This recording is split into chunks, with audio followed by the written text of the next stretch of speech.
The birds are trying to break into the fence to get the blueberries. I can see them because I see the netting moving. Yeah, see them? Hi everyone, welcome back. We're back outside today.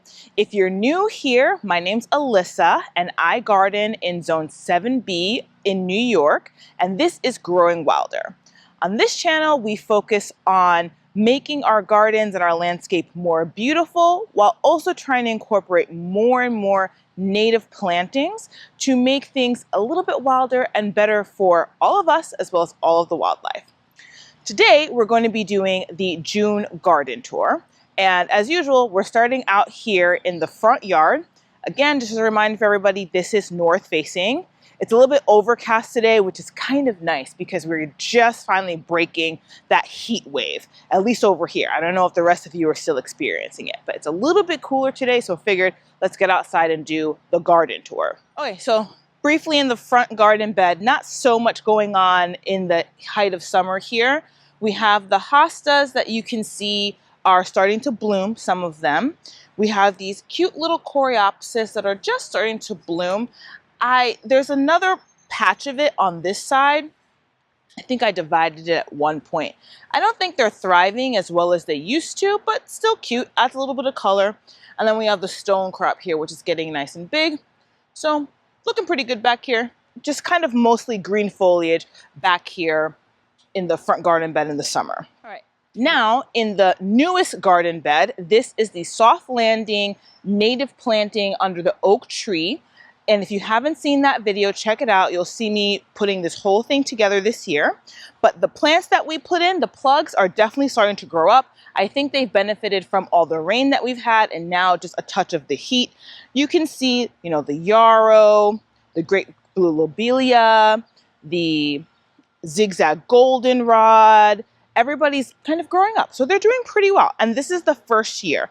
I'm going to keep adding plants to this area.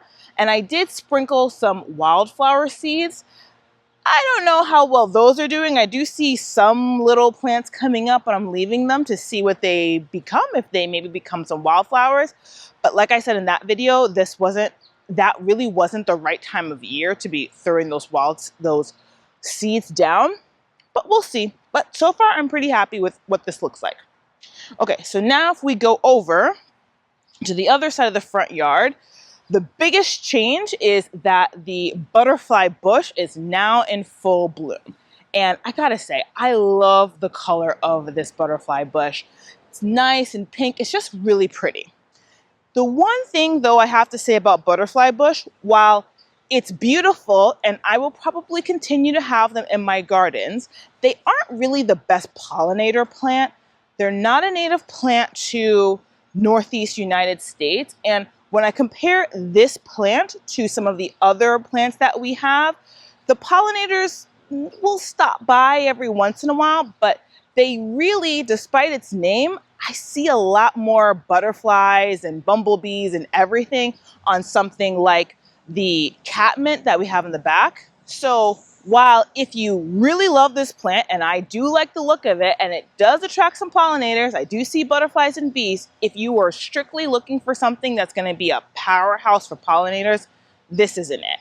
But it is a beautiful accent plant. Other little things that are going on here, just one or two patches of this blanket flower. I think I had more at some point, but it probably needs more sun than they get in this area, but we have one little survivor here, so not too bad. And then in the front of this garden bed, I started to plant a few more things. Need to fill it out, this garden bed. It's kind of neglected. Just yesterday, I put in these wine cups. You can see they're really overgrown and leggy because I needed to have planted them a while ago, but give them a year, let them settle in.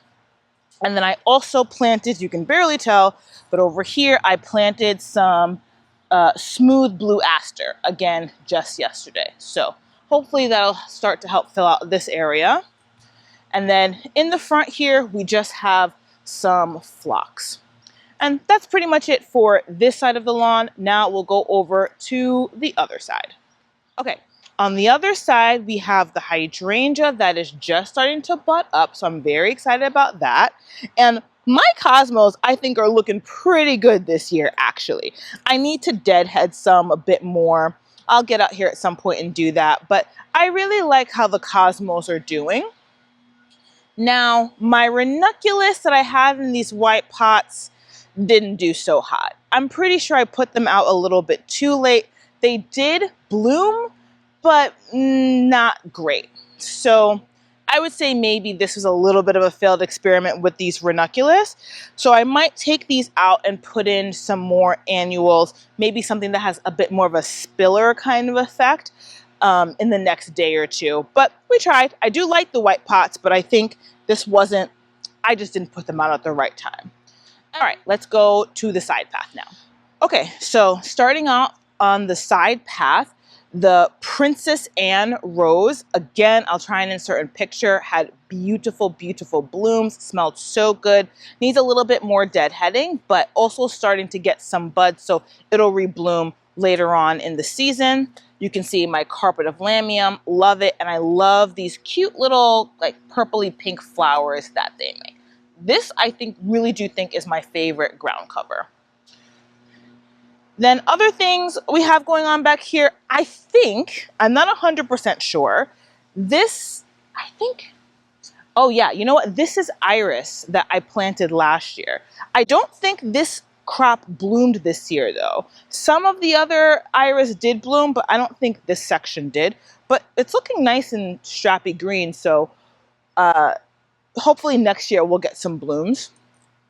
On this side of the path, we have the hostas that are completely out of control. I'm going to have to thin them for sure this year, or I guess really next year, and they're also getting ready to bloom. Further along the path, we did have some iris here, and these did bloom. Nice kind of delicate purple flowers.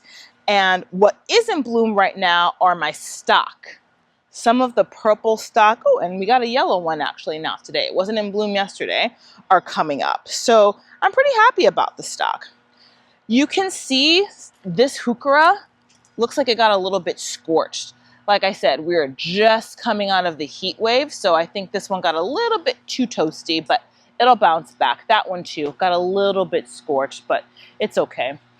More just lamium, stone crop back here, and more sprinkling of iris. This is a daylily that I think I tried to plant, or I did plant last year. It's not looking too hot though, and it didn't bloom, so I'm gonna leave it. We'll see how it does. And then the Queen Anne rose, like I think I said, it's got one nice bloom stalk. This year, it didn't perform as strongly as it has in the past. Who knows why? But still beautiful. Need to do a little bit more. You'll hear me say this multiple times today. I need to come out and do a little bit more deadheading of the roses. But she's looking pretty healthy, even though it didn't bloom too strongly this year. All right, let's go into the backyard.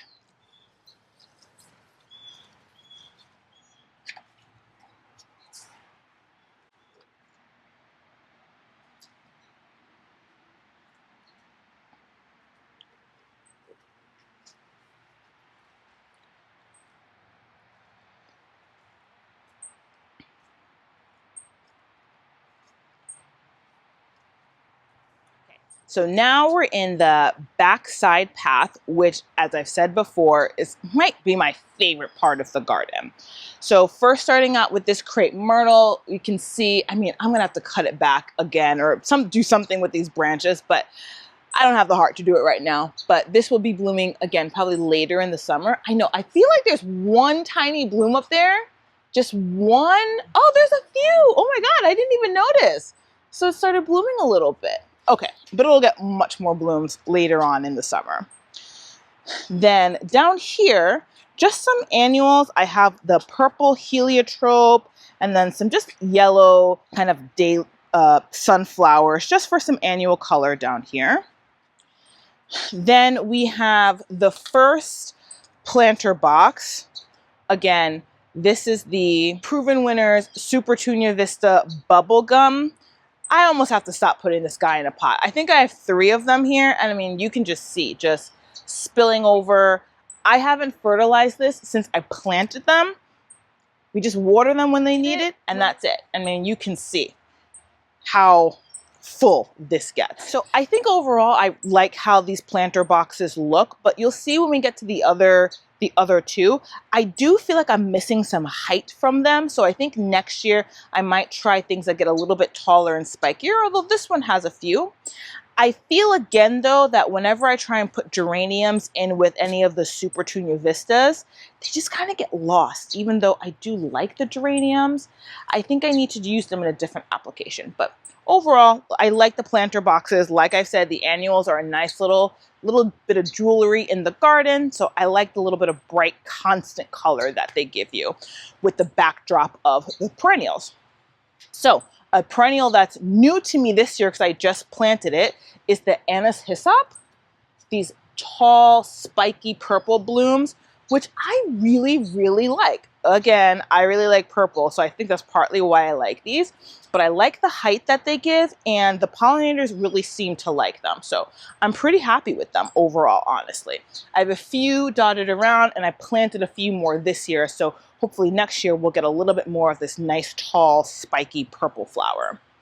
There's also a lot of goldenrod that, honestly, at this point, I have no idea which goldenrod. I know some. Which goldenrod I planted versus the goldenrod that seems to have planted itself. This might be goldenrod that planted itself. And as long as it's planted itself in a spot that's not too obnoxious, I'm okay with it. So lots of goldenrod. In the back we have, this is going to be a white daylily, which is my favorite. This should be getting ready to bloom in the next little bit. The next thing, which I love, I planted some, or I put out some poppy seeds last year. Didn't get a chance to put any more out this year, and I was really bummed about that, but they reseeded themselves. So I'll insert some pictures, but there's still a few that are in bloom. I love the poppies. This is becoming very close to maybe also being a favorite plant of mine. And I don't mind the seed heads at all, honestly. I think they're kind of cool looking. So I'm going to leave these up and hopefully once again, just let the poppies spread themselves out throughout the garden. Maybe I'll try and intentionally spread some. We'll see. But I love the poppies. There's still a few you'll see as we go along that are still here. Then we have some coneflower. This is a variety. It's not the purple coneflower. This is kind of orange one that we have. I like the coneflowers. They're great. We have some more purple coneflowers as we move up. This here is some milkweed that planted itself. It's looking a little messy, partially because you guys can see. It's kind of gross, but all the aphids that are on, you see all this yellow stuff here? That's all aphids. And I learned this year that aphids like milkweed. But as we try to get a little wilder, I'm not doing anything to the aphids. And the reason why is the aphids are food for a lot of other predator bugs, such as ladybugs, and in particular, ladybug larvae. So this looks a mess because just a week or two ago, this was covered down all the way down the stem in yellow aphids. But I was patient and I waited, and I've seen some ladybugs hanging out here, and all this debris is basically carnage. So nature will take care of itself. The predators need something to eat, just need to be patient. And the aphids really aren't hurting anything, even though they're a little bit gross looking. But like I said, lots of milkweed all around, some more poppies. This is the second container. This one has the pink super bells, which I really like. You know, it's different than the Super Tunia Vista. These can give you the hanging element, but they're a little bit more delicate and cute and compact. So I do like them. I don't know that I always like them when you see them next to the Super Tunia Vistas, especially bubblegum, because that one is so overwhelmingly expansive that you almost feel like this is underperforming, but it's not. It's doing exactly what it needs to do, and it's just so cute. We also have some pink salvia here that I cut back a few weeks ago, and it's reflushing. Again, this is another one where I like the color that we did. This year I decided to do all of these containers just in pink, which I like. I think next year I'll go back to giving it a little bit more of a mix of colors, giving it some contrast. And again, even though I have the spiky salvia, I feel like I'm missing some height. So we'll see, but we'll play around with that for next year. Moving along, there's the roses in the back, but you can see they've all been cut back. The one nearest the crepe myrtle does have some new blooms, Perfume Factory. But for the most part, the roses are in their rest period right now. More poppies, like guys, I mean, just look at this. It's just so cute. This down here is some bee balm that I just planted yesterday. And you can see some purple cone flower that are coming up. And the yellow daylily. Super cute. Then we have the last planter. This has Supertunia Vista Jazzberry. You can see big, very expansive, not as aggressive as bubblegum, but I like this kind of cool sort of electric pink color. And oh, we have some Super Bean in here as well. See, that's the one thing with these Supertunia Vistas. Next year, I might try and put them in the ground instead of in the pots to see what happens, because they just overwhelm everything else in the pots. So, but gotta love it. On the other side of the path, this is another area that I need to work on a little bit more, because once the peony is out of bloom, mostly it's the catmint, which you can see just kind of spreads and takes over, which I love. I love the catmint. There was a few more poppies that planted themselves. Like, I didn't put this poppy here, but I'm happy to have her. And this is some aster, which I do think I planted last year. So that'll bloom more closer towards the end of fall. And goldenrod. I have a lot of goldenrod. This goldenrod I did plant. More poppies. I need to clean this area out a little bit in front of the bench, but I'll get to it. Lots of garden cleanup that needs to happen. On this side, same thing, more goldenrod. The other thing that's in bloom on this side is this Dusty Miller. Kind of cute. Again, actually, it really kind of matches the jazzberry. They're very similar in color.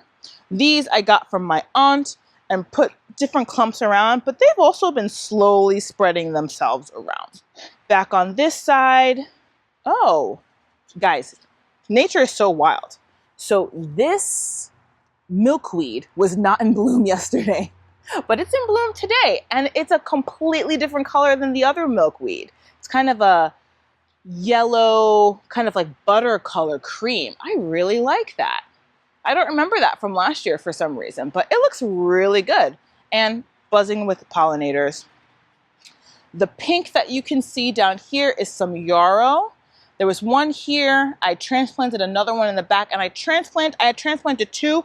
One of them looks like it bit the dust, but this yarrow is in full bloom now, which looks really great.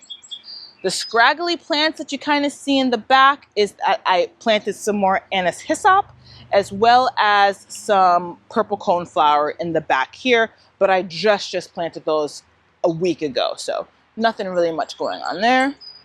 More catmint, some purple salvia, which I don't remember if this happened last year, but a lot of the purple salvia, or really just a lot of the salvia in general, are flopping over this year.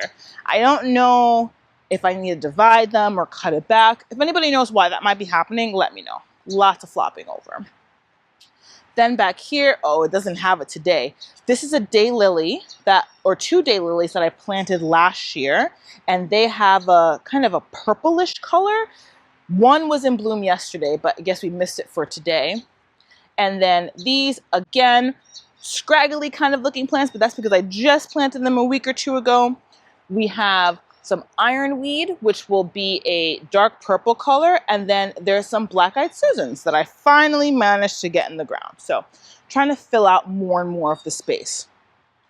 The rose arch, no longer in full bloom. You can see that I need to do a lot of deadheading on this guy. I got to Eden a week or so ago, but Colette needs some more deadheading. But this is just so beautiful when they're both in bloom. They kind of offset each other. Eden went first and then Colette, but I love the rose arch. All right, let's go check out the orchard. Okay, First, we have the fruit trees that are in the pots, which are the citrus plants. The first one is the lime tree, which is producing some fruits. This one actually usually produces pretty well. It still has that slight discoloration of the leaves, but it seems to be doing okay, and it's making some new brightly colored green leaves. So hopefully we'll get a couple of limes. So the thing that I haven't ever gotten any of is the oranges. We have a navel orange here and a Valencia orange here. Both of which, I mean, they're not supposed to be blooming at the same time. So this one has blooms, and maybe, let's cross our fingers, maybe we'll get a fruit off of the orange tree this year. We'll see. Then we have a lemon tree and a Kalamata lime, which is so sour, but I love it. This one, it looks like maybe we'll get a lemon, hopefully. Fingers crossed on that one, because that's another one we haven't actually ever gotten a lemon either. But we've gotten a few of the Kalamata limes, and like I said, I think I'm the only one that likes them, but I love them. It's almost a sweet sour taste to me, so. But we'll see with the citrus trees. Okay, so back in the orchard row, we first have the plum tree, which does have a few plums, small. They're maybe getting some color, but this tree has been in the ground, is it 1 year yet? Maybe it's 2, not that long. So the fact that there's any fruit at all, I'm excited about. If we get one ripe one, I'll be very grateful. Moving on down, this is the flowering apricot. It does make these tiny, tiny fruit that's supposed, that one's gone. That's supposed to be edible, but it's not. It's really a flowering tree. It's not really made for its fruit, but gonna see if we can get anything off of here that could actually be tasty, but I have a feeling not, even though it's made a lot of fruit. Then we move on to the peach tree, which actually has a lot of fruit on it, but the tree definitely had or has peach curl. The leaves, I guess it pushed some new growth. The leaves actually don't look that bad. And from the research that I did, peach curl isn't really supposed to hurt the fruit, but it can make them look a little bit funny, which some of them kind of do. I'm just gonna wait and see what these fruit look like. Again, this is a young tree, so if we get any fruit from this one, I'll be really excited. Before moving on to the rest of the orchard, we have 2 more pots back here that have some Supertunia Vista, Saffron Finch, which is one of my favorite yellows, some daisies, and some more heliotrope to smell really good. And also I have growing up here some clematis. This clematis I just put in this year. It's a purpley color, but on the other side, I kind of had these two mimic each other. I have this clematis, which this has been here for a year or 2 now, and it's looking really good. I love this color. I didn't remember that it was this kind of purple. That one's gonna be a darker purple, but I really like this one, and I like how it's growing through this stand here. So all in all, pretty happy with these pots. Going back to the orchard, the Fuji apple. Guys, we're gonna get real apples this year. I am really excited. I mean, look at these. It's got a couple of apples and they look decent. So really excited about the Fuji apple. The other apple tree is the Pink Lady apple, and there's 1 apple on this tree. Half the time I forget that it's there. I don't even see it, but she's got 1. Let's hope we can hold on to it and maybe we'll get 1 Pink Lady apple this year. Okay, now if we go to the summer garden bed, lots of stuff sort of happening in here. The hydrangeas are just blooming. Comment down below and let me know if your hydrangeas bloomed late this year. I feel like these usually bloom much earlier than they did this year. There's 3 of the hydrangeas. This one's in bloom. That one's budding up. This one doesn't have any buds on it this year. This happened to me 2 years ago where I think only 1 of them bloomed. And honestly, I think it might have been this one. I do think I need to come in this year and do a little bit of cutback, and that might help them out. I mean, they're nice and big and bushy, so they're healthy, but they don't always bloom every year. But this is a nice bluish color. We don't really have this color much in the garden. Crepe myrtle, not yet in bloom. The Golden Celebration, David Austin rose, which bloomed already, and we have to, and hopefully will rebloom this year as well. I didn't start as many annuals from seed this year as I have in the past. This year has just been going by so fast, guys, and time got away from me. But we do have some zinnias along here. I do have some more stock here, a few of which are starting to bloom. And then there's some more of these short zinnias, which I saw at a garden show and I love them. I had them last year and I love it's just like almost an understory little carpet. So these will stay, they don't really get taller than this. I love those short zinnias. Then the other crepe myrtle, there's a daylily that's not in bloom yet. And in the back, there's gonna be some hibiscus plants, but all of those are going to be later in the summer. This garden bed really becomes vibrant and comes to life at the end of summer, hence why we call it the summer garden bed. All right, let's go take a look at the vegetables. All right, now we're going to go into the veggie garden, starting under the grape arch, which again, I've done nothing to, guys. I'm really bad, but we do have some bunches of grapes coming, which I'm telling you, if we actually get grapes, my level of excitement, it's gonna be crazy. Going to be crazy. So if we come on in, everything's kind of a mess. This is not a garden tour where I cleaned anything up. Everything is as it stands. So here I decided to put most of the herbs. There's some strawberries, basil, there's some thyme, rosemary, which I grew from seed. This is a grass that I'm gonna take out. Now, I also planted some tomatoes. This one, I need to stake these up already. Oh my gosh. That one, oh, that's my black crim. This is my favorite tomato. Need to stake this one up. We have a black crim, purple Cherokee, and I don't have a tag for this one. So I might have to look back to see what this is because I'm not sure. And this, basil, more basil, lots of basil. I still have tomato plants that are just in these little containers. I maybe need to give this stuff to some relatives. I don't know. Over here we have the peppers. These two are Scotch bonnets. Any Jamaicans watching this know that this is their favorite pepper as far as I could tell. Then we have the jalapenos, which I think jalapenos are a very hardy, I want to say hardy pepper plant, or very robust or aggressive. This is the only one that I can see is just starting to get some flowers. This is a pimento pepper, which is just a seasoning pepper that I grew from seed that we had from actual pimento pepper. So I'm really excited about that. And then the back here, some cayenne peppers.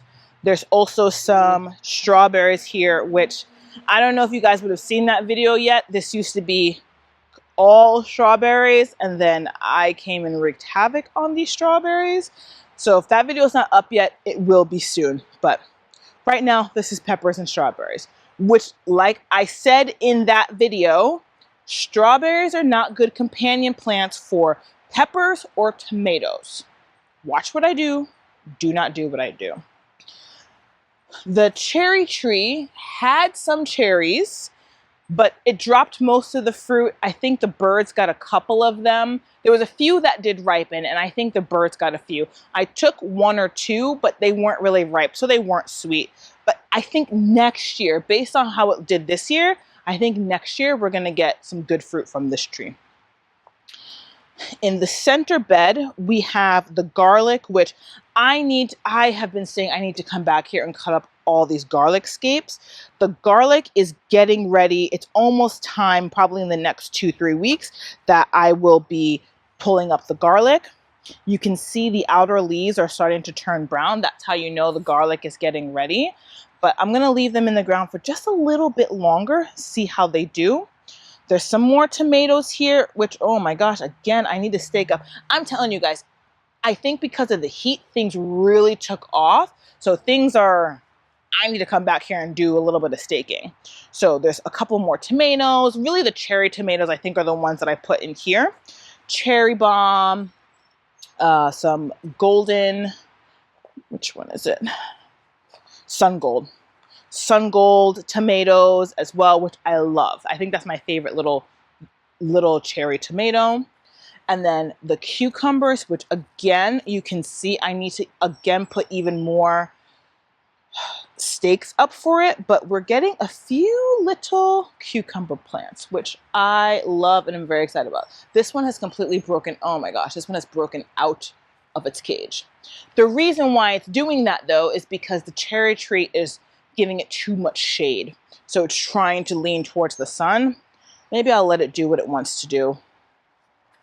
On this side, we have more garlic, tomatoes that have grown themselves, some dahlias that I planted 3-4 years ago now that keep coming back, even though, as I said, this is zone 7B and they are not supposed to be perennial in this zone, but these guys just keep coming back. And you know what? I don't hate them. And I am now just seeing we have some green beans, which is one of my favorite vegetables. I'm really excited. I was wondering about the green beans.